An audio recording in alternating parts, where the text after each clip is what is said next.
Pulan, Davao City. So, taon po ko dito, no, nagtrabaho sa abroad. Because, solo parent, gusto ko mangitag kwarta. Of course, nakoy anak, no, lisod kayo. So, dito stress. Dito na ko na-feel ang sa kadugayon po nga, grabe, kulang og tulog. Kulang tulog, ang kao naman permente, pero grabe yun ang stress dyan, no, na yung patay sa tuwa, no?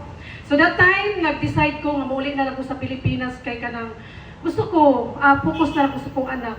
Hindi, pag uli na ko dire, nagkaroon ko kanang traditional business, nagkaroon ko karinderya. Happy kay ko, kaya na ko'y karinderya. Kanang aduan lang ba, magunit ang kwarta, mubilang-bilang. Pero sa akala na ko nga okay man siya, kaso lang, kadlawang mata, paskang sayuha. No? Pasking ulan ala, lakaw dito sa bangkiruhan. Kaya syempre, dapat naataan na para magkaroon tag-income. Wala namang ko'y trabaho. So, kayo, Jod, inahan. So, that time, sige kong trabaho, hantod. Pandemic time to siya, no? Wala na ko giakala, hindi ko na, magdagkaroon ko ka ng autoimmune disease. ITP siya. Chronic disease, so first attack, nabunuhan ko dugo, 18 bags. So, katong 18 bags, natulala ko, ako mismo, natingala ko, hala na ko, aning sakit. Abi na kong healthy ko. So, katong nga sakit, tungod sa stress. Sa abroad pa, nagkaroon ko karinderya, masayo kay mata, kulag tulog, no? Dito, nahugno ang ako ang immune system. So, that time, abi na kong kasalang, so nangyari na po, nag-ikadong igayon, nag-bleeding na po ko, maraming hapon, disim ang gapon akong sakit, nabunuhan kong dugo, 12 bags, no? 12 bags na po.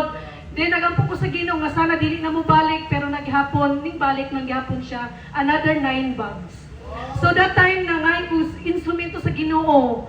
Kung Lord, tagay kong instrumento, Lord, nga sana, nagtagaan ko ni mo higayon, nga dili na ni magbalik-balik, kay kapoy na kayo, stress pa ko sa kong sakit, na-stress pa ko sa kong bulsa, wala na kwarta, oy, kay mahugnog yun, wala yun ang tanan, no, naputos ang utang, baligyan pa na ko akong yuta, no?